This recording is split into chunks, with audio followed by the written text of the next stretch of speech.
जो topic start होगा वो स्टार्ट होगा स्पीकर वाला। अभी इसके बारे में ना मेंस में आपसे ये पूछ लिया जाता है कि लोकसभा और राज्यसभा राज्यसभा की पर्टिकुलरली किसकी रेलेवेंस जो है वो क्या है, ठीक है। अब राज्यसभा के बारे में मैंने आपको बताया था कि ये जो होती है ये स्टेट्स को रिप्रेजेंट करती है, ठीक है। यहाँ पे जो भी चुन के आएगा, एमपी चुन के आएगा राज्यसभा में, वो पूरी की पूरी स्टेट जो है उसको रिप्रेजेंट करेगा, ठीक है। तो जो आपकी राज्यसभा जो है इसके जो है फेडरल फीचर्स होते हैं राज्यसभा के, और कुछ नॉन फेडरल फीचर्स भी होते हैं, ठीक है। तो उनके बारे में समझ लो, देन उसके बाद ये सारा जो है वो हम लिखेंगे, ठीक है।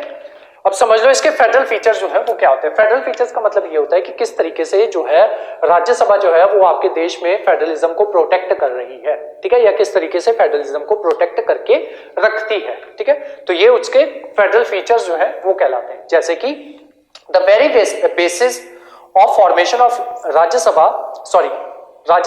is to act as representative body of state interest at federal level, ठीक है, कि स्टेट के इंटरेस्ट जो है उनको फेडरल लेवल पे किस तरीके से प्रोटेक्ट करना है। जैसे मैंने आपको क्या बताया था कि जो यहाँ पे एमपी आएगा, एमपी चुन के आएगा जिस पर्टिकुलर स्टेट से आ रहा है, तो ये अपनी कॉन्स्टिट्यूएंसी जो होगी उसको रिप्रेजेंट नहीं करेगा, ये सारी की सारी स्टेट को रिप्रेजेंट करेगा, ठीक है। तो इस वजह से यहाँ पे जितने भी एमपीज आते हैं, क्यों, क्योंकि वो अपनी पूरी स्टेट जो होती है, जिस स्टेट से चुन के आते हैं उस पूरी स्टेट को रिप्रेजेंट कर रहे होते हैं।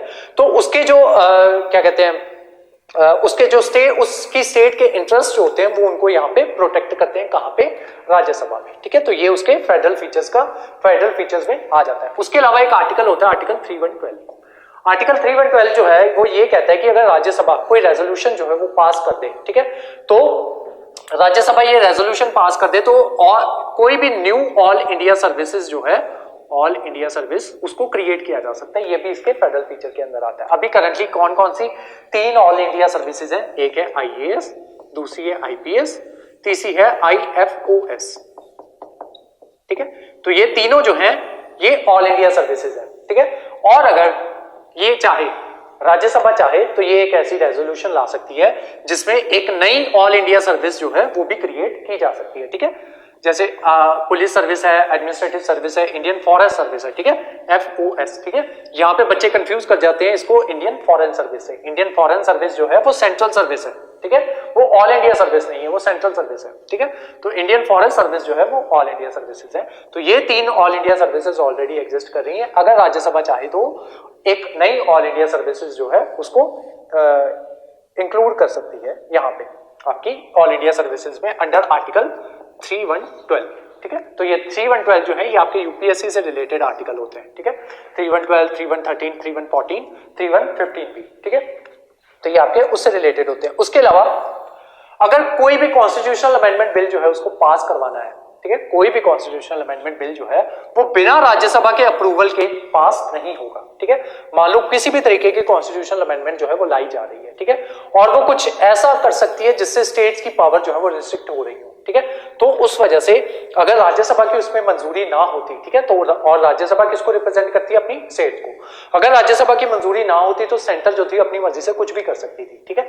अब क्योंकि ये जो है उसको प्रोटेक्ट करती है आपके इंटरेस्ट को, स्टेट्स के इंटरेस्ट को, तो ये क्या करेगी, ऐसा कोई भी बिल, कॉन्स्टिट्यूशनल अमेंडमेंट बिल, ठीक है, जो स्टेट्स के इंटरेस्ट के अगेंस्ट जा रहा हो तो ये उसको खारिज कर सकती है। और अगर ये खारिज कर देगी तो बिल जो है वो खत्म हो जाएगा, वहीं पे बिल खत्म हो जाएगा, उसके बारे में कोई भी बातचीत जो है वो नहीं होगी अगर राज्यसभा उसको मना कर देती है कि हम जो है ये बिल नहीं पास करेंगे, ठीक है। तो ये उसका एक और फेडरल फीचर हो गया। उसके अलावा इसके कुछ नॉन फेडरल फीचर्स जो है वो भी होते हैं, ठीक है, कि किस तरीके से ये नॉन फेडरल है आपकी राज्यसभा। वो किस तरीके से नॉन फेडरल है? क्योंकि ये पॉपुलेशन जो है उसको एडिक्वेटली रिप्रेजेंट नहीं करती। फॉर एग्जांपल मैंने आपको क्या बताया था कि यहाँ पे एमएलए जो है वो चुन के भेजते हैं राज्यसभा में एमपीज को, ठीक है। यूएसए में क्या होता है, यूएसए में स्टेट जो है वो इक्वली डिवाइडेड है, ठीक है, हर स्टेट में इक्वल नंबर ऑफ एमपीज जो है वो होते हैं। आई थिंक 5 एमपीज होते हैं हर स्टेट के पीछे, हर प्रोविंस के पीछे। लेकिन राज्यसभा में क्या होगा, पंजाब से कितने एमपीज जाते हैं? 7, ठीक है। कोई दूसरी स्टेट है, मान लो सिक्किम है, हो सकता है वहां से 1 जाता हो, मे बी 1 भी ना जाता हो, ठीक है। नेक्स्ट यूपी, ठीक है, यूपी से हो सकता है 10 जाते हो सकता है 20 जाते हो सकता है 50 जाते हो, ठीक है। तो ये जो है क्योंकि ये रिप्रेजेंटेशन जो है ये इक्वल नहीं है तो ये फेडरल फीचर के अगेंस्ट है, ठीक है। तो इस वजह से ये उसका नॉन फेडरल फीचर हो गया आपका राज्यसभा का। उसके अलावा membership given to nominated member is on the discretion of union cabinet. अब मैंने आपको बताया था राज्यसभा में 12 मेंबर जो है किसके द्वारा नॉमिनेट होते हैं, नॉमिनेटेड बाय प्रेसिडेंट, लेकिन on the advice of council of minister. ठीक है, अब ये 12 मेंबर जो है कहां पे जाते हैं, आपके राज्यसभा में। ठीक है, राज्यसभा किसको रिप्रेजेंट करती है, स्टेट्स को। ठीक है, लेकिन यहां पे क्या होता है, सेंटर में मान लो किसकी सरकार है, बीजेपी की। ठीक है, अब बीजेपी की सरकार है तो काउंसिल ऑफ मिनिस्टर किसकी होगी, बीजेपी की। तो ये प्रेसिडेंट को बोलेंगे कि ये 12 मेंबर, ठीक है, ये लिस्ट भेजेंगे प्रेसिडेंट को, इन 12 मेंबर्स को नॉमिनेट करना है। ठीक है, अब वो 12 नॉमिनेटेड मेंबर्स राज्यसभा में जाएंगे। ठीक है, तो इससे क्या होगा, जो फेडरल फीचर जो है उसके अगेंस्ट जा रहा है। फेडरली चीज जो है वो कब होती, जब इक्वल नंबर ऑफ मेंबर्स आते हैं। ठीक है, और उसके ऊपर जो है किसी की भी उसके ऊपर जो है अथॉरिटी जो है वो ना होती। अब यहाँ पे क्या हो रहा है कि जो सेंटर जो है वो अपने 12 मेंबर जो है वो यहाँ पे पहुंचा सकती है। 12 मेंबर्स पहुंचा दिए, उस वजह से क्या होगा कि मान लो अगर ये कोई बिल जो है, ज्यादा मेंबर जो है उनके जो आपकी जो पार्टी जो गवर्नमेंट में जो है उनके मेंबर यहाँ पे ज्यादा हो जाएंगे, तो ये राज्यसभा में अपने बिल वगैरह जो है वो पास करवा देंगे। ठीक है, किसी भी तरीके की कॉन्स्टिट्यूशनल अमेंडमेंट जो है ये राज्यसभा में ला सकते हैं। क्यों, क्योंकि इनके नंबर ऑफ मेंबर जो है 12 तो डायरेक्ट ही इनके पहुंच रहे हैं। ठीक है, और बाकी कुछ जीत के भी आएंगे। ठीक है, तो उस वजह से ये उसका नॉन फेडरल फीचर है। उसके अलावा no requirement that candidate contest election should be a registered voter from that state. अब यहाँ पे क्या होता है, मैंने आपको बताया था कि यहाँ का जो एमपी जो होता है वो किसी भी दूसरी स्टेट से भी बिलोंग कर सकता है। जब मैंने आपको सिद्धू की एग्जांपल दी थी कि मान लो वो पंजाब से नहीं आ पाया, ठीक है, तो वो कहां से आ गया, राजस्थान से आ गया, राजस्थान के एमएलएज ने उसको जितवा के यहाँ पे पहुंचा दिया। ठीक है, तो ये भी उसके फीचर के अगेंस्ट जाता है। मान लो सिद्धू कहां से बिलोंग करता है, पंजाब से। ठीक है, अब वो पला बड़ा कहां पे, पंजाब में पला बड़ा है। ठीक है, उसको राजस्थान की कंडीशंस का क्या पता है कि राजस्थान में लोगों को जो है क्या प्रॉब्लम्स फेस करनी पड़ रही है, वो तो अदरवाइज भी वैसे नहीं पता होती, लेकिन कहने को तो ये कहा जा सकता है ना कि पंजाब का बंदा राजस्थान से चुन के आ रहा है। यहाँ फॉर एग्जांपल मैं पंजाब का हूं, ठीक है, मुझे कह दिया जाए कि आपको जो है गुजरात से एमपी चुन के जो है वो भेजा जा रहा है। ठीक है, एक पंजाब का बंदा, ठीक है, और पंजाब के पीपल, पंजाब के लोग जो होते हैं वो किसके लिए फेमस होते हैं, इसके लिए। ठीक है, ये कौन सी आपकी ड्राई स्टेट। ठीक है, ये एक बंदा, ठीक है, रोज रात को 2 पैग बर्बन के मारने वाला, उसको कहां पहुंचा दिया आपने, गुजरात जैसी ड्राई स्टेट में। ठीक है, तो उसको गुजरात की प्रॉब्लम्स के बारे में क्या पता होगा या गुजरात के कल्चर के बारे में क्या पता होगा।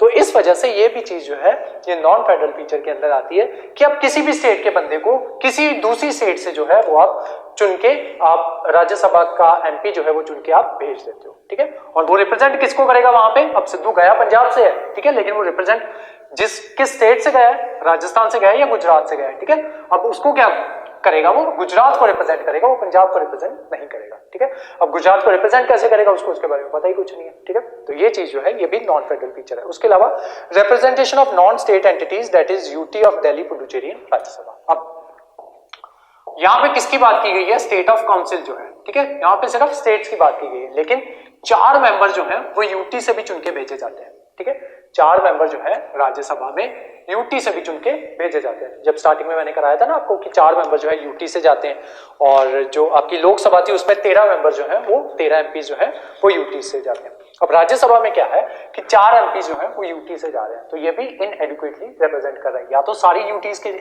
मेंबर्स को लेके आओ, ठीक है, या फिर इन 2 के भी ना लेके आओ। ठीक है, तो इस वजह से ये इनएडिक्वेटली रिप्रेजेंट कर देता है। बाकी स्टेट्स जो होती हैं उनके साथ डिस्क्रिमिनेशन होती है। ठीक है, या बाकी यूटीज जो होती हैं उनके साथ ये डिस्क्रिमिनेशन होती है कि उनके मेंबर्स को जो है वो यहाँ पे राज्यसभा में लाया जाता है। ठीक है, तो ये सारे थे आपके फेडरल और नॉन फेडरल फीचर्स ऑफ आपके राज्यसभा। अब राज्यसभा का रेलेवेंस क्या है वो देख लेते हैं, देन इसके नोट्स जो है वो सारे वो बनाएंगे।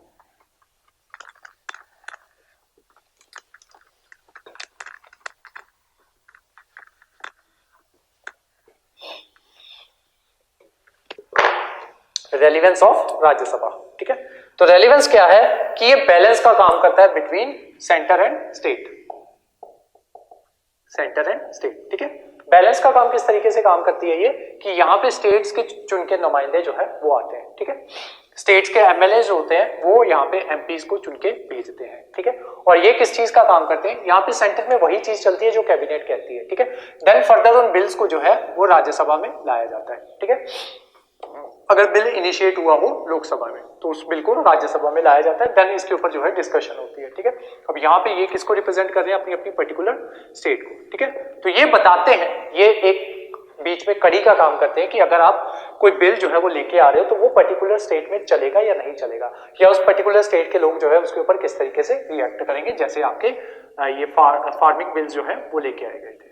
ठीक है, तो इनको जो है जबरदस्ती पास करवा लिया गया था, इसी वजह से बिल जो है ये कैंसिल भी हो गए। ठीक है, अब अगर उनके ऊपर प्रॉपर डिस्कशन जो है अगर वो हुई होती, लोगों से पूछा होता कि हाँ, या उनके रिप्रेजेंटेटिव्स जो थे उनसे तरीके से सलीके के साथ उनसे पूछा गया होता कि क्या इनके ऊपर जो है क्या बिल जो है ये सही है या फिर गलत है, तब उनको शुरू में ही पता चल जाता है कि ये बिल जो थे ये गलत है और इतने एजिटेशन जो है वो ना होते। लेकिन उन बिल्स जो थे उनको जबरदस्ती पास करवा दिया गया, या प्रॉपर तरीके से उनको पास नहीं किया गया, या प्रॉपर उनके ऊपर डिस्कशन जो है वो नहीं हुई, तो इस वजह से लोगों ने एजिटेशंस कर दी और बिल जो है फाइनली सरकार को जो है वो वापस लेने पड़े। तो ये जो है लोकसभा जो होती है, सॉरी राज्यसभा जो होती है, ये बीच में एक ब्रिज जो है उसका काम करती है। उसके अलावा अगर गवर्नमेंट जो है अपनी मेजोरिटी लूज कर जाए लोकसभा में, ठीक है, गवर्नमेंट अपनी मेजोरिटी जो है वो लूज कर जाए लोकसभा में, तो क्या होगा, लोकसभा के जितने भी एमपीज होंगे वो डिसॉल्व हो जाएंगे। ठीक है, ठीक है, तो वो उनकी सरकार जो है वो गिर जाएगी। लेकिन देश का काम जो है वो तो चलाना है ना, तो उसके लिए जो आपकी राज्यसभा जो होती है वो अपना काम जो है, राज्यसभा, यहाँ पे राज्यसभा का रेलेवेंस ये रहता है कि राज्यसभा वाला हाउस जो है ये अपना काम जो है वो चलता रहता है, देश जो है हमारा वो चलता रहता है। ठीक है, किसी भी तरीके का बिल लाना हो, मान लो क्या हो गया, राज्यसभा जो थी वो कोलैप्स कर दी, ठीक है, कि उसके मंत्री जो थे अपना कॉन्फिडेंस मोशन जो है वो हार गए। ठीक है, वहां पे जब नो कॉन्फिडेंस मोशन जो है वो पास हो गया, ठीक है, तो सरकार जो है वो गिर गई। अब नए इलेक्शंस होने हैं, अब नए इलेक्शंस होने में टाइम लगेगा ना, ऑलमोस्ट मान लो 6 महीने या 2 महीने ही लगेंगे हार्डली। ठीक है, अब ये 2 महीने के लिए देश जो है उसको किस तरीके से चलाना है वो कौन काम देखेगा, वो देखेगी आपकी राज्यसभा। बिल वगैरह जो पास होंगे, मैंने बताया था ना मनी बिल बताया था, उसमें मैंने बताया था कि कोई भी देश में से अगर एक उस कॉन्टिजेंसी फंड जो है उसमें अगर 1 रुपया भी निकालना हो तब भी उसको जो है मनी बिल लाया जाएगा, मनी बिल को पास करवाया जाएगा, देन उसमें से पैसे जो है वो निकलवाए जाएंगे। ठीक है, अब देश को जरूरत पड़ेगी है, ठीक है, 2 महीने तक ऐसे थोड़ी है कि देश बैठा रहेगा, हमने जो है फॉरेन एक्सचेंज जो है वो करना है, बाहर से कोयला वगैरह जो होता है वो मंगवाना होता है, देश के जो लोग हैं उनको पे देनी होती है, जो हमारे आर्मी पर्सोनल जो है उनको पे देनी होती है, और बहुत से काम होते हैं, तो उसके लिए पैसा चाहिए होता है। वो पैसा किस तरीके से आएगा, मनी बिल के बिना आ नहीं सकता, और वो मनी बिल को पास कहां से करवाया जाएगा, यहां से। ठीक है, तो इसी वजह से एक कॉन्टिन्यूअस हाउस जो है उसकी जरूरत थी जो लगातार चलता रहे, तो इसी वजह से इसकी ड्यूरेशन 6 साल होती है, और इसी वजह से इसके 1/3 मेंबर जो है वो हर 6 साल बाद जो है वो रिटायर हो जाते हैं। ठीक है, और नए मेंबर जो है वो आ जाते हैं। ठीक है, तो इस वजह से ये जो है ये आपका कॉन्टिन्यूअस हाउस रहता है, और ये लगातार अपना जो नॉर्मल काम जो है वो करता रहता है। ठीक है, उसके अलावा ये जो है आपका जो लोकसभा जो है ये इक्विवेलेंट होता है राज्यसभा के। ठीक है, सॉरी, राज्यसभा जो होता है वो इक्विवेलेंट होता है लोकसभा के। ठीक है, ऐसा नहीं है कि राज्यसभा जो है उसके पास ज्यादा पावर्स होंगी या किसी तरीके से लोकसभा से ज्यादा पावरफुल होगा। ठीक है, अगर वहीं हम कंपैरिजन करें स्टेट लेजिस्लेटिव असेंबली का स्टेट लेजिस्लेटिव काउंसिल के साथ, तो स्टेट लेजिस्लेटिव असेंबली जो होती है वो ज्यादा पावरफुल होती है। किस तरीके से होती है अभी थोड़ी देर बाद समझा देता हूँ। इसकी पावर जो होती है वो इक्वल होती है। ठीक है, बहुत से मामलों में इक्वल होती है। अब जैसे मान लो कि कोई भी कॉन्स्टिट्यूशनल अमेंडमेंट बिल जो है, ठीक है, ये अच्छे से हमने डिस्कस करना है आगे जाके, जब तीनों बिल जो है वो करवाऊंगा तब वहां पे ये और अच्छे से बताऊंगा। लेकिन अभी क्योंकि हम रेलेवेंस कर रहे हैं इसकी, तो थोड़ा सा उतनी देर के लिए इतना समझ लो कि कोई भी कॉन्स्टिट्यूशनल अमेंडमेंट बिल जो है वो आ रहा है। ठीक है, तो उसमें राज्यसभा और लोकसभा की पावर जो है वो इक्वल होती है। ठीक है, अगर मान लो किसी एक हाउस ने बिल पास कर दिया, दूसरे हाउस को वो बिल जो है वो पसंद नहीं आया, तो वो उसको कैंसिल कर सकता है। उसके पास पावर्स होती है कि ये बोलने की हमें ये बिल जो है पसंद नहीं है, और वो बिल जो है वो कैंसिल हो जाएगा। ठीक है, बार बार इनको जो है क्या कहते हैं वो नहीं बोला जाएगा कि आपको बिल जो है वो पास करना ही है। उसके अलावा कोई भी बिल जो है वो लाया जाता है वो सेकंड हाउस में भी पास हुए बिना आगे जो है वो नहीं बढ़ सकता। ठीक है, सेकंड हाउस जो है राज्यसभा, सेकंड हाउस जो है, या सेकंड हाउस का मतलब अभी करंटली ये है कि जिस हाउस ने बिल पास किया, क्योंकि ज्यादा बिल जो है वो आपके लोकसभा में ही लाए जाते हैं। ठीक है, तो जिस हाउस में बिल लाया जाता है उसको फर्स्ट हाउस कह दिया जाता है, और जिस हाउस में देन फर्दर बिल जाता है उसको सेकंड हाउस कह दिया जाता है। ठीक है, तो जिस हाउस में अब मान लो राज्यसभा ने कोई लोकसभा ने कोई बिल लेके आया, ठीक है, और वो ये नहीं है कि लोकसभा ने बिल ला दिया वो डायरेक्टली पास हो जाएगा, नहीं, वो बिल राज्यसभा के पास जाएगा ही जाएगा, सेकंड हाउस के पास जाएगा ही जाएगा, और ये उसके ऊपर अपनी रिकमेंडेशन जो है वो दे सकते हैं। बाकी फर्दर बिल पे डिपेंड करता है कि उस बिल के कैरेक्टरिस्टिक्स क्या है। ठीक है, कि अगर राज्यसभा की के द्वारा दी हुई रिकमेंडेशन लोकसभा चाहे तो वो नहीं भी मान सकता, लेकिन तभी अगर वो बिल उस तरीके का हो, ठीक है। वो जब बिल्स वगैरह डिस्कस करेंगे वो वहां पे डिस्कस किया जाएगा। अब आते हैं स्टेट लेजिस्लेटिव काउंसिल पे। यहाँ पे ज्यादा पावर जो होती है वो स्टेट लेजिस्लेटिव असेंबली की होती है। क्यों, किस तरीके से? क्योंकि स्टेट लेजिस्लेटिव असेंबली के द्वारा ही स्टेट लेजिस्लेटिव काउंसिल जो होती है वो क्रिएट होती है, ठीक है। किस तरीके से?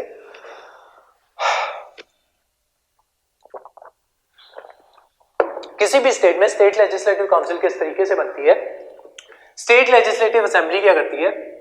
2/3 मेजॉरिटी के साथ एक बिल जो है वो पास करती है कि हमारी स्टेट में स्टेट लेजिस्लेटिव काउंसिल जो है वो बननी चाहिए, ठीक है, या अबॉलिश होनी चाहिए। बनी हुई है तो अबॉलिश होनी चाहिए, ठीक है। तो वो स्टेट लेजिस्लेटिव असेंबली जो है 2/3 मेजॉरिटी के साथ, स्पेशल मेजॉरिटी के साथ उस बिल को पास करती है। और वो बिल कहां पे आता है? वो बिल आता है यहाँ पे, ठीक है।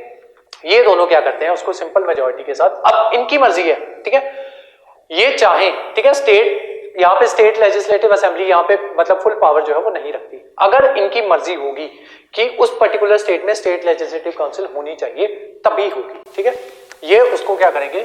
सिंपल मेजॉरिटी के साथ, मतलब more than 50% of present and voting के साथ उसको पास करेंगे, तब वो उस स्टेट में जो है स्टेट लेजिस्लेटिव काउंसिल जो है वो बनेगी, ठीक है। तो इनिशिएट कहां पे होगी वो चीज? स्टेट लेजिस्लेटिव असेंबली में होगी, ठीक है। डिमोलिश करनी है या फिर क्रिएट करनी है, ठीक है। देन वो आएगी यहाँ पे पार्लियामेंट में, ठीक है। इसको पार्लियामेंट कहा जाता है इन दोनों को मिला के, ठीक है। ये पार्लियामेंट का पार्ट नहीं होते, ये आपको ध्यान में रखना है, ठीक है। ये आपकी असेंबली होती है, ठीक है, स्टेट लेजिस्लेटिव असेंबली, ठीक है। यहाँ स्टेट की स्टेट असेंबली कह दिया जाता है इसको, ठीक है। तो ये बिल जो है यहाँ पे आएगा। अगर ये कहेंगे, ठीक है, अगर ये मंजूरी दे देंगे कि हाँ उस स्टेट में स्टेट लेजिस्लेटिव काउंसिल बना देनी चाहिए तो बन जाएगी। अगर ये कहते हैं कि किसी स्टेट में ऑलरेडी बनी हुई है और ये लिख के भेज देते कि यहाँ पे हमारी जो है इसको डिमोलिश कर दो, तो वो भी डिमोलिश हो जाएगी अगर ये सिंपल मेजॉरिटी के साथ उस चीज को पास कर देते हैं, ठीक है।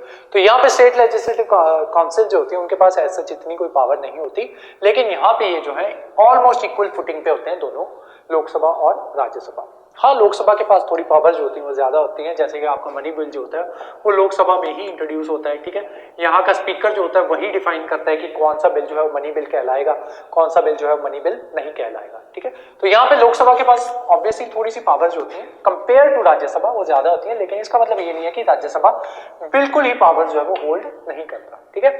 जबकि स्टेट जो है यहाँ पे उल्टा है, ठीक है, सारी पावर जो होती है स्टेट लेजिस्लेटिव असेंबली के पास होती है और इसके पास ऐसा कोई खास इतनी पावर जो है वो नहीं होती, ठीक है। उसके अलावा अगर जो आपकी ये है राज्यसभा जो है, अगर ये चाहे तो, ठीक है, अगर ये चाहे, इसके पास आर्टिकल 249 आई थिंक, आर्टिकल 249 के तहत इसके पास पावर होती है कि एक पर्टिकुलर एक साल के लिए, कि अगर ये चाहे किसी भी स्टेट, अगर ये आपकी स्टेट लेजिस्लेटिव असेंबली 2/3 राज्यसभा जो है, राज्यसभा 2/3 मेजॉरिटी के साथ ये चीज पास कर दे कि एक बिल जो है या रेजोल्यूशन जो है उसको पास कर दे, तब ये क्या कर सकते हैं? किसी भी स्टेट सब्जेक्ट के ऊपर सेंटर जो है वो लॉ बना सकता है, ठीक है। तो राज्यसभा जो है ये उसके पास इतनी थोड़ी सी एक्स्ट्रा पावर जो है वो होती है कि अगर वो 2/3 मेजॉरिटी के साथ कोई बिल जो है उसको पास कर दे या रेजोल्यूशन को पास कर दे, तो स्टेट जो स्टेट सब्जेक्ट जो होते हैं या स्टेट लिस्ट जो होते हैं उनके ऊपर सेंटर जो है वो कानून बना सकता है, ठीक है, सिर्फ एक साल के लिए, ठीक है। अब जब वो एक साल खत्म हो जाएगा उसके बाद क्या होगा? उसके बाद 6 महीने तक जो है वो कानून लागू रह सकता है, ठीक है। तो अगर आपसे सवाल आ जाए कि कौन से आर्टिकल के तहत राज्यसभा जो है वो स्टेट सब्जेक्ट के ऊपर कानून बना सकती है, आर्टिकल है आपका 249, इंपॉर्टेंट है, स्टार मार्क कर लो। दूसरी बात, उस जो लॉ बना है उसकी एज कितनी होगी, मैक्सिमम एज कितनी होगी, ठीक है, उसकी एज कितनी होगी? 6 मंथ्स एज होगी, 6 मंथ्स। उसकी मैक्सिमम एज कितनी हो सकती है? तो कब कानून बना सकता है? 1 साल के लिए कानून बना सकता है। मान लो 1 जनवरी 2023 को उन्होंने पास कर दिया रेजोल्यूशन 2/3 मेजॉरिटी से, ठीक है, इसी दिन पास कर दिया। अब 1 साल के लिए वो कानून जो है वो बना रहेगा। तो 1 जनवरी 2024 उतनी देर तक ये कानून लागू रहेगा, ठीक है। उसके बाद 1 साल के बाद, जब 1 साल की ड्यूरेशन खत्म हो गई, उसके 6 महीने तक भी वो कानून जो है वो लागू रहता है। ठीक है, तो वो 6 महीने के तहत ये चाहे तो उसके ऊपर दोबारा से कानून बना सकते हैं या फिर नहीं भी बना सकते। ठीक है, या फिर उसको हटा भी सकते हैं। तो उसकी मैक्सिमम वैल्यू कितनी चली गई, 1 साल ये वाला और उसके बाद 6 महीने ये वाले। ठीक है, तो 1 साल के लिए तो बना ही सकते हैं, जब वो 1 साल कंप्लीट हो जाएगा उसके 6 महीने तक भी वो कानून जो है वो लागू रहता है। ठीक है, तो उसकी टोटल मैक्सिमम एज जो है आर्टिकल 249 के तहत जो लॉ बना है या कोई एक्ट लाया गया है तो उसकी मैक्सिमम एज कितनी रहती है, 1 ईयर एंड 6 मंथ्स या 18 मंथ्स। ठीक है, तो ये था सारा आपका लोकसभा और राज्यसभा, और कहां पे राज्यसभा जो है उसके पास एक्स्ट्रा पावर्स हैं, कहां पे आपकी राज्यसभा जो है वो क्या कहते हैं इसके इक्विवेलेंट रहती है, आपकी लोकसभा के इक्विवेलेंट रहती है। ठीक है, वो सारा मैंने आपको करवा दिया। अब नेक्स्ट जो इसमें कवर करना है, ठीक है, जो नेक्स्ट क्लास में हम कवर करेंगे उसमें मैंने आपको स्पीकर और डेप्यूटी स्पीकर साथ में चेयरमैन और जो वाइस चेयरमैन जो है उनके बारे में कवर करवाना है। और उसके बाद जो नेक्स्ट वाली क्लासेस होंगी उसमें हमने जो बिल्स वगैरह जो है उनको डिस्कस करना है, विप क्या होती है, लीडर ऑफ ऑपोजिशन क्या होता है, हेड ऑफ गवर्नमेंट कौन होता है, वो सारी जो है वो हम नेक्स्ट क्लास में डिस्कस करेंगे। तो अभी इसके नोट्स जो है वो आप बनाने स्टार्ट कर दो।